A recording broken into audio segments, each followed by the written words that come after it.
morning. Financial planning for your 30s. Welcome to Canada Now. Last week we covered financial planning for anybody who's in their 20s. And this week we're going to be looking at financial planning for people who are in their 30s. My name is Naresh. This is my buddy Paul.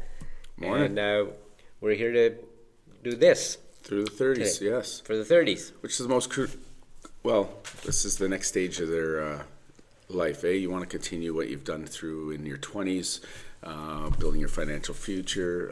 30s, most likely you're going to get, you're going to have some stronger income compared to your 20s. You're going to be starting a family. There's all kinds of opportunities there, but the main thing is to keep whatever you're doing in your 20s through your 30s. You don't want to get into that high debt, but starting a family, taking on a mortgage maybe. Yes, Yeah. yes. So, we get to a couple of, as they say, forks in the road. So either you're in your 30s and you're not married, you're still single, leading a single life. it's happening a lot lately. Yeah. Most people are starting a little bit later, but, they are starting a little bit sooner as well. So if you're starting a family. Or the other fork in the road, which is you've gotten married and you may have kids, you may not have kids. Yeah.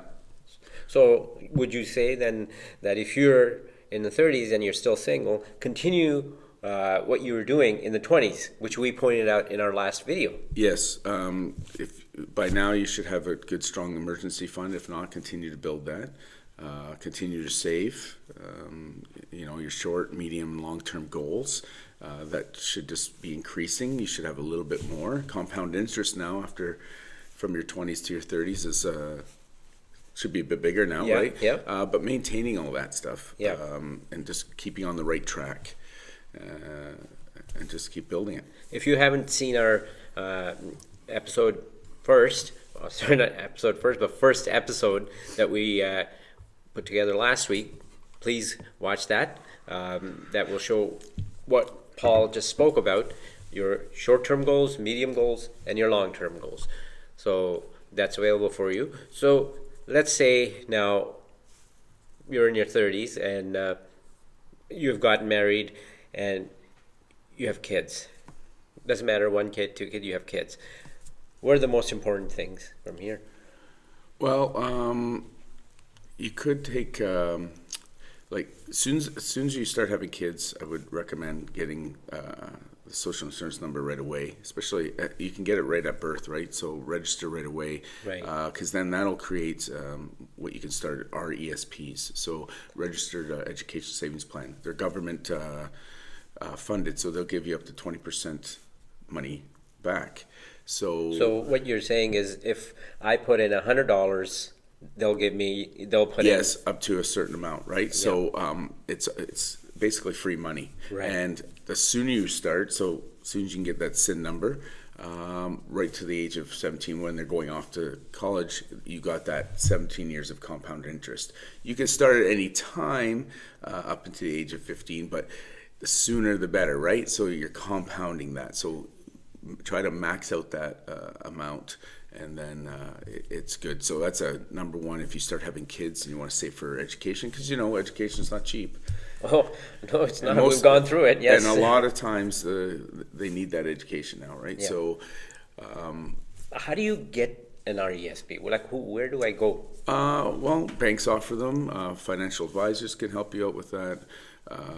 They're all over the place. Again, just research it, and if you have a financial guy, speak to him. Or just go to your bank. Or go to your bank. They'll set it up for you. Now, RESPs, we can do mutual funds and that kind of thing in there? Yeah, so RESPs, it's like a TFSA, it's the umbrella. RESP is an umbrella, so you can invest, so you can go a little bit more aggressive, something a little less. RESP in a TFSA?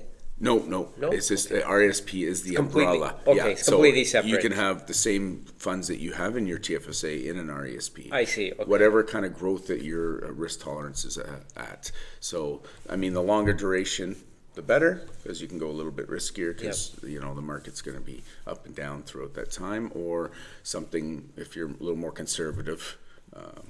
But anyway, great thing to start when they're young, for sure. Right. And obviously this is because education is so, not only is it important, but it's expensive. Yes. You know, you're probably looking at least 100,000 for 3 to 4 years of university now. Yeah, some if you're going to community college or university, they don't know at that age. So you know, so plan for the future. Yeah. You can always you can convert that to anything else after if you don't use it. So what you're saying is, if my son or daughter doesn't go into university, it's just after high school they go into whatever they do, they don't. So what happens to these funds then? Well, you can keep them up to 35 years, so you could always use it for schooling later. Just let them grow. Or you can keep them until keep 35. them, Okay. or you can. Can you cash them? Yeah, you can switch them. You can put whoever the contributor is. You could just put the funds into an RSP or whatever. You're just not going to get the grant money, right? So it's just. But if you do it, like there's a couple of them, so you can do single or family. If you have a couple kids, you can do a family plan. Well, they take the cash to fund their education. So in order to get that grant that the government gives you, when you put in $100, they'll put in whatever. In order to get that, you have to put it towards a university. Yeah, or any college, education. Any education institution. Yeah, if you're going to any. And using it for education purposes. I think these education institutions have to be. It just can't be anything. It is something that the government of Canada, in order to get that grant, you have to be okayed for that or something like that. I heard. Well, yeah. Well, whoever your thing is going to ask where they're enrolled. Right. So part-time, full-time, that sort of stuff. So they will. They can be complicated, but they're a good tool. No, absolutely, and it's my absolutely kids used them. I necessary. had them for my kids, so they're a good tool. They can be complicated, lots of rules. So really sit with somebody, the bank or the financial advisor, and go through and just. If you have in your 30s, if you have kids, this is one of the most important things to do. Yeah, well, because it does creep up, right? Because before you know it, they're 17 and 18, and where are you going to come up with $100,000? If you have 2 kids, where are you going to come up with that kind of money? Our kids are in their 20s now, right? So the more we all want to help out our kids, so the more you can help them out, the better it is. Yeah, so that's good. And again, 30s is it can be tough because now you can be taking on a mortgage, you got bills to pay, and kids aren't cheap raising. No, right? everything is expensive. So everything's expensive. So again, that's where the budget comes in, right? Whatever you can put in there. Right? Yeah, whatever. A little bit's better than nothing, but again, that comes down to budgeting. So if you can budget it in there, that's really helpful in your 30s to budget. So you and your partner can sit down and say, this is, again, line by line it, and say, this is what we do for groceries, this is what we do for car payments, this is what we do for our savings, short-term, mid-term, long-term, RESP. Even if you put in your RESP for the kids, $25 a month, $30, $40, anything, because compounding will help. Kids get money at birthdays, throw it in there. But again, grandma and grandpa might want to give money. Yeah, because you can have other contributors to an RESP. They can. So your parents, they're probably better off now because maybe they don't have a mortgage. They can give you some money. Is there a limit to RESP? Well, for the grant money, yes, and 50,000. Like your maximum contribution of 50,000. But again, that's where you start low, and it's better to compound it through monthly payments because then you're going to get the grant money rather than one lump sum. So better to contribute it monthly, and dollar cost averaging is better that way. So you're buying shares every month, whether they're down, they're up, and they're fluctuating. That's the best. So please. If you deal with your bank solely, then go speak to the financial advisor there. If you have your own financial advisor, please speak to them about RESP because this is a really important thing. It's for your kids. You give your kids a leg up as well when they graduate with very few loans or almost no loan. So it's good for your kids. Yeah, because both mine should end up coming out of university debt-free, which gets them going. So it's just huge. In today's day and age, it's huge. It is huge because nowadays. So Yeah, so in your 30s, just budget, So the and other big expense, Polly, is going to be housing. mortgage. Yeah, mortgage. So, Car payments too, but mortgage I think is the other one. Either you're paying rent, you're living with your family in a rental, or you have a mortgage. and rent's not bad if you are saving some as well. If you Yeah. could save, if you're paying rent, which is fine, as long as you can save on top of that to put a down payment. And another fun for that is if you haven't bought a house yet and you're in your 30s, the first home buyer savings plan. So Yep. the FHSA allows Everything you to, that acronyms yeah, everything as well. CIA, FBI. and that's a good fund to use. You're allowed a 40,000 max on that. Yeah. 8,000 a year for 5 years, basically. But it's best to open up. It doesn't start until you open the account. So you can open up the account and not put the full 8,000 in. But then you can backdate. But if you Right. don't open up, you can't backdate. So it starts whenever you open the account. Okay. So 8,000 you're allowed. So that's another, and it works like a TFSA and RSP. So Right. you can use those contributions towards your tax returns. And then anything you take out of it, if you put down a down payment, is tax free. Right. So that's how they work together that way. But that's a good thing to start. Again, it's just another umbrella Yeah. to put whatever you want under it. Again, kids' education and housing are two big expenses. Other than the daily living expenses, these are the expenses that are going to come up. If you haven't bought a house already and you're planning, then that's a great plan to put money in. The more money you can put down towards your home purchase, better your mortgage will be. Yeah, definitely. And in the future, we're going to be having an episode just on mortgages themselves, because that's a whole big topic on its own. Yeah, it's a big topic on its own. But yeah, so, and if you're looking for a place, Southern Ontario's quite expensive, so you may have to move outside wherever just to afford something. If your workplace allows you to work from home, that could be a you might have to consideration. sacrifice a little bit. Like you may have to move different cities or whatever if you want to afford something, and then again, you can build up there and then come back. But as long as you save, I know, and it's tough because nowadays you're allowed to put 5% down on a mortgage. Okay, that's great, but then the mortgage is going to be the quite payments high. are going to be huge. Right? So again, that's where budgeting comes. What can we afford? What can we budget? Exactly. Like I said, mortgages as a whole topic that we'll cover at a different episode, because it's just going to it's a huge topic. Down payments, what to buy, what not to buy, what to look for, etc. Things like that. I remember I spoke about compound interest. So if you started in your early 20s saving money, then you should have a 30s, decent 10 years, maybe 15 years or 35, 15 years of saving. Even go back to high school. You can start saving in high school. You Even got if you have a part-time jobs job, because you're still living at home. Throw half your money in. I'm telling you, compound interest and the saving. There is a lot of temptations in high school to spend money, especially in high school. We remember those days. When you're in my days, well, you see, I used to end up in arcades playing. They don't have that anymore, do they? No, it's all online gaming now, and you can spend lots of money Those were doing good that. days, playing on those machines, arcade. But anyway, going back to the savings. Yes. So we got housing you're saving for. You're saving for kids. Then you have to go back to your short term, medium, and long term. Yeah, you want to continue with that, whatever you're doing. You may have to adjust in your 30s, sorry.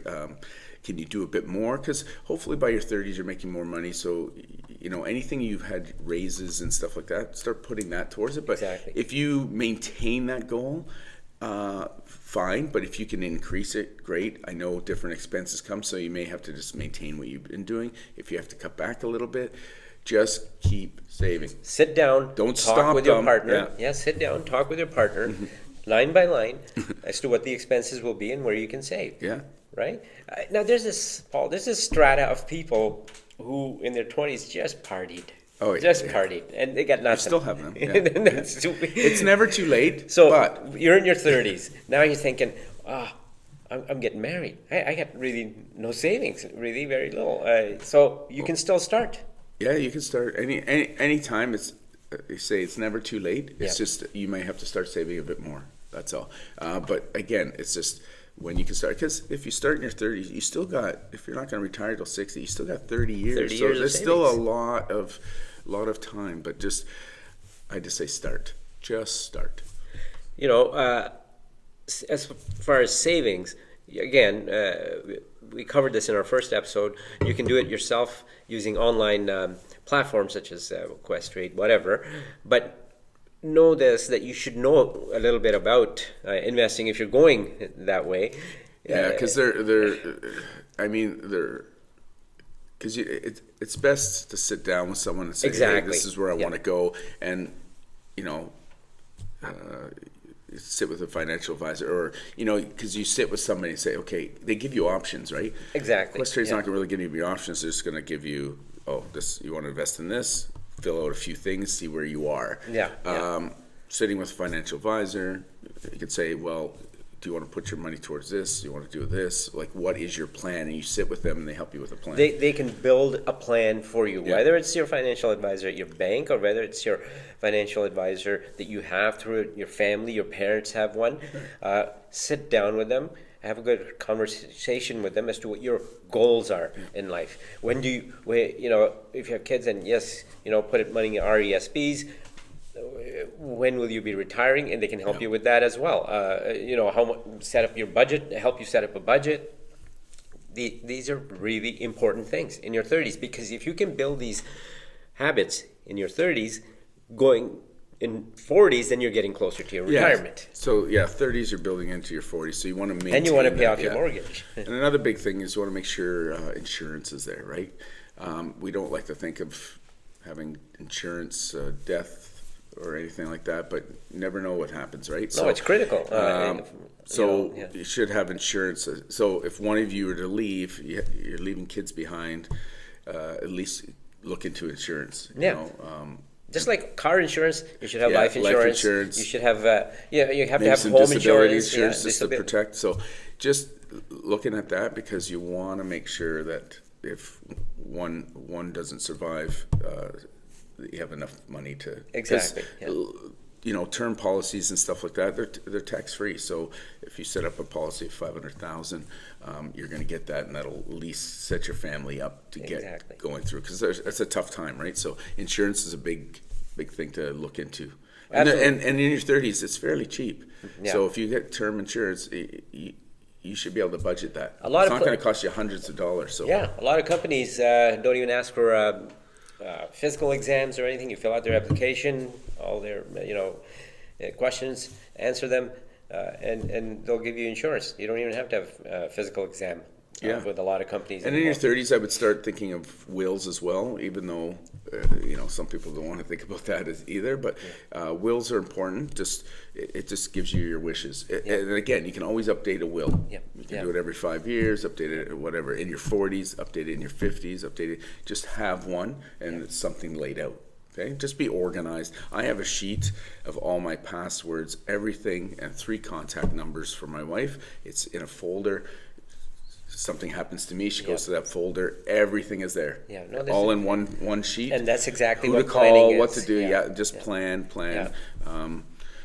But I'm older, so it's good to have that plan, right? Because you know what, you and I have gone through in life where we were just kind of plundering around, and eventually you have those. Everybody has those times. Yeah.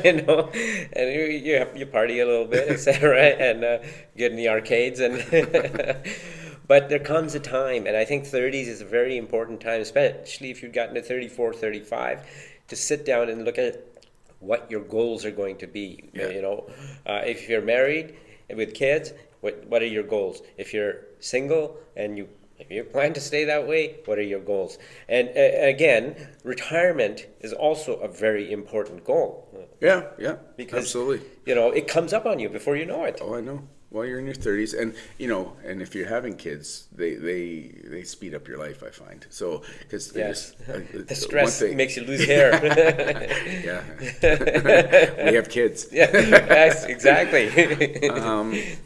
So you want to continue that, but in your 30s, it's important just to be organized. To really start setting up the foundation of your family life. And your future and your finances, because that is the number one stressor, right? So you want to keep it. And kids, planning for trips, family trips. What do kids want to go to Disney? That's not cheap. Oh, it's expensive nowadays. You could probably spend 10 grand in a week. So if you want to go, you start planning, because it's so easy to put stuff on a credit card. And again, everything that's another again, we covered that in our first video as well, but we'll cover it again, saying that, hey, listen, it's easy to put stuff on your credit card and say, just I'll put $40, $30, $20 per month. It never works out. Don't put anything on credit card unless you can pay it right off. Yeah. So, no, just plan, keep. Your 30s are an exciting time because have fun as well. Right? You're still young. As long as you plan. Fun, and kids are fun. You see them growing up in front of you, and you want to give them the best life. So just. And of course, in your 30s too, hopefully you have family around. Everyone's there to help. My mother-in-law and father-in-law were a huge help because they were so very close in location to us. So, and they love seeing them growing up, and they still see them quite often. So family's very important in your 30s. So, they'll help out, right? So again, make sure you have savings, short-term savings for everyday needs. Oil changes, this, that, whatever. Medium term, again, cars do break down, and they need to be fixed. Sometimes it's major expense. So short term, medium term savings are very important for stuff like that. And again, long term is for your retirement savings. So just and we'll cover some of the stuff that came up today: mortgages, insurance. We'll cover them in more detail in our future episodes. How much to get insurance for, maybe how different kinds of insurance policies, things like that. So just it's an important decade. Just make sure you're focusing on building good habits, managing your debt. Of course, it's evolution. It's ever evolving. So you got to make those final financial adjustments and stuff. But just stay on the path. You can veer off a little bit, but just again adjust. Adjust. So just keep building those good financial habits. Keep yourself healthy, because that's most important. Going into every day, if you're good health, then you'll do your job well, and your finances will be well. So all of this comes in together. We'll cover health as well in our future episodes. This is all about information here. We're all about information, how we can make your life better, easier going forward.